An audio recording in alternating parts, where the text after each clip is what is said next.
Hello mga sangkay, magandang araw po sa inyong lahat. Nandito na naman po ako si Perla Plug. At ngayon po ay share ko po sa inyo kung paano po mag-preserve ng mga ulam or pagkain dito po sa jar or sa garapon. Mga sangkay, ito po yung ulam na or pagkain na i-preserve natin. Yan po siya. Kahit ano naman po yung lagay ninyo sa garapon, pwedeng gulay, pwedeng dessert, pwedeng karne, nasa sa inyo po yan kung ano po yung gusto ninyong iluto. So mga sangkay, ang una ko pong gagawin ay naglagay po ako dito ng tubig. At para sigurado po ako kung gaano po kadami yung aking ilalagay na tubig, ay ilalagay ko po muna yung aking garapon. Yan, hindi pa po siya mainit, kaya okay lang.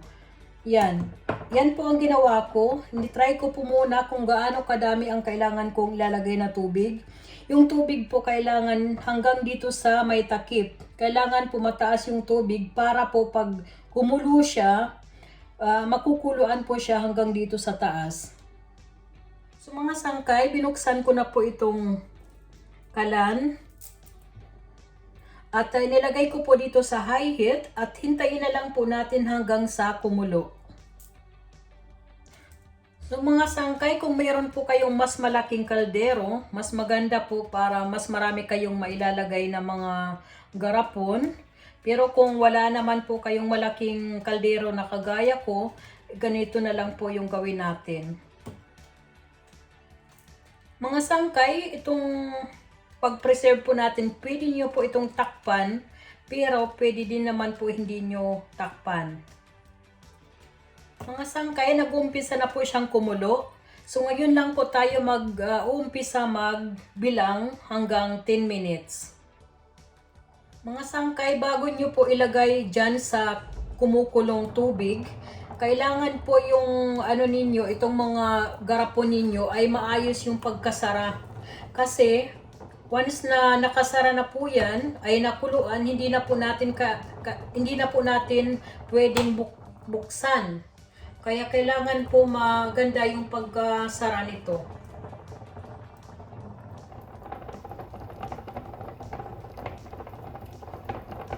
Pagka ganyan na po na kumukulo na siya, hinahinaan po natin yung apoy para hindi naman masyadong malakas.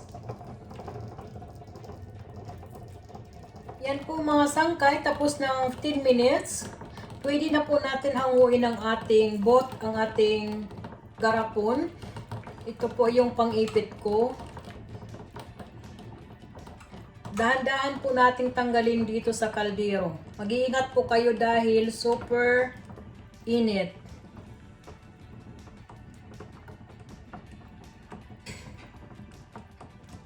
Maganda po mag-invest ng ganito mga sangkay. Nabili ko po ito sa online. At talagang hindi siya dumudulas.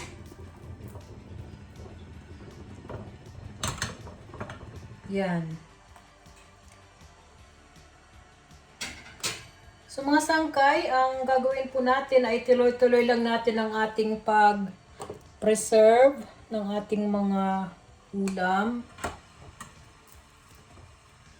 At mamaya, babalik po ako sa inyo kasi marami pa itong aking gagawin. Bali, 8 po ito.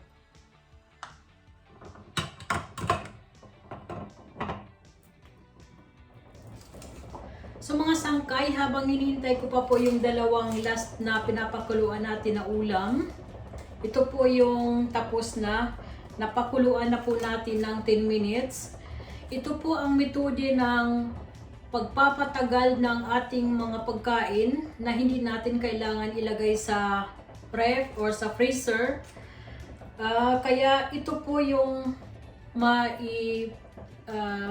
may isi-share ko po sa inyo ngayong araw na ito. At mayroon pa po akong isang tip para sa inyo na kailangan po pagkatapos po natin makuluan ang ating mga ulam or pagkain, kailangan po, wag po natin kakalimutan maglagay ng ating label. Ang napaka-importante po sa lahat, ang date. Ang date kung kailan natin niluto at saka kung ano yung laman ng ating jar or garapon para hindi po tayo malito, para hindi na po natin kailangan mag-isip kung kailan ko ba ito niluto or ano ba yung laman nito, yung mga ganun. Kaya napaka-importante po yung label na ito. At syempre, pinaganda ko na rin po yung ang kanyang itong garapon na ito para mas maganda po tingnan. Pwede din po kayong magnegosyo. Kaya hindi po kayo matatakot na magtagal yung pagdating ng yung mga pagkain na inisend niyo sa post kasi matagal po talaga ito masira or mapanis. So guys, maraming salamat po sa panonood. Sana nagustuhan niyo po ang aking vlog na ito at mayroon po kayong natutunan sa akin. Kaya sa hindi pa po nakakapag-subscribe ng aking YouTube channel, please subscribe, like, and share. Maraming salamat po sa panonood. Ingat na lang po kayo lagi. Bye! Thank you so much for watching.